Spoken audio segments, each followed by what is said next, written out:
If you've ever played Airsoft here at Replay Airsoft Arena, you've undoubtedly had to sit through the reading of the rules, which we do every day at the beginning of the session so that everybody's on the same page and knows what you can and cannot do. Now, invariably, I always get the question that, well, I was here a few weeks ago, do I have to hear the rules again today?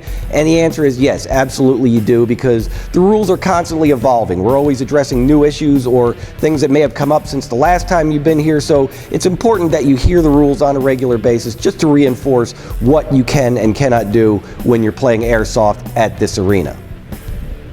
Now, the vast majority of rules we go over on a daily basis are general safety precautions because, let's face it, Airsoft is a pretty extreme sport, and it's entirely possible that if you don't adhere to certain safety precautions, you can very easily injure yourself or your fellow players. So it's important that you adhere to these rules so that you can avoid any potential injury. With all that in mind, today's Airsoft 101, we're going to be going over the proper use of hand grenades at this Airsoft arena. Now, airsoft grenades come in a variety of styles and sizes. First of all, you have the 40mm shell, which basically works like a giant shotgun blast when it goes off. These you need to have a specific launcher in order to use it properly. So you need a M203, a Milcor, or even one of those little pistol style launchers that I've seen people use. There is also the tornado grenade, which, as the name implies, spins around and sprays BBs everywhere when it goes off. The third and most popular that we see here at the arena is the Thunder B or Thunder V, depending on which manufacturer you buy it from. All three of these are usable here at the Airsoft arena, although the Thunder B or Thunder V is the most popular that we see here and the one that we're going to be mainly addressing today because of the potential to use this improperly. So it's important to know how to use this at this arena.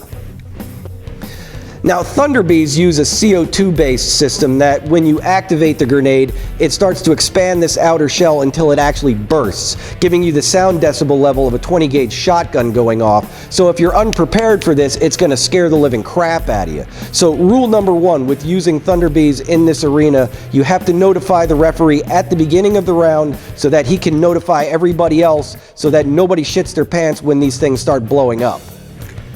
The next rule with using airsoft grenades is that you can only toss them underhand.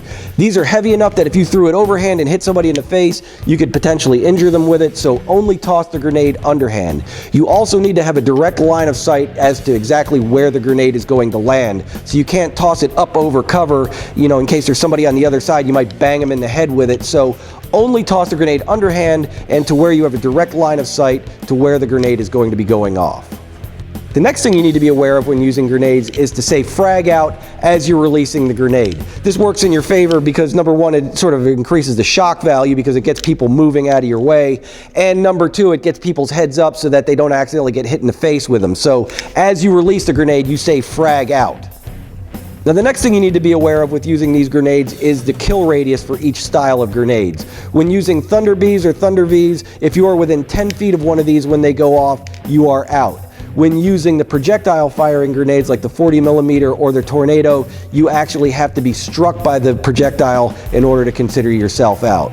Another rule of thumb is once these things hit the ground, just leave them there till the end of the round. Sometimes it takes them a while to cook off, sometimes they're duds, sometimes they go off really fast. My best advice is don't touch it. Just leave it on the ground and let the original user go retrieve the grenade, because I've seen guys pick them up thinking that they're duds and then they go off in their hands.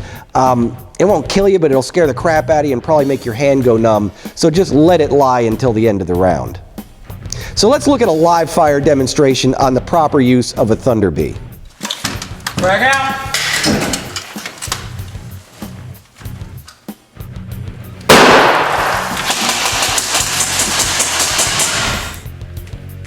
Frag out.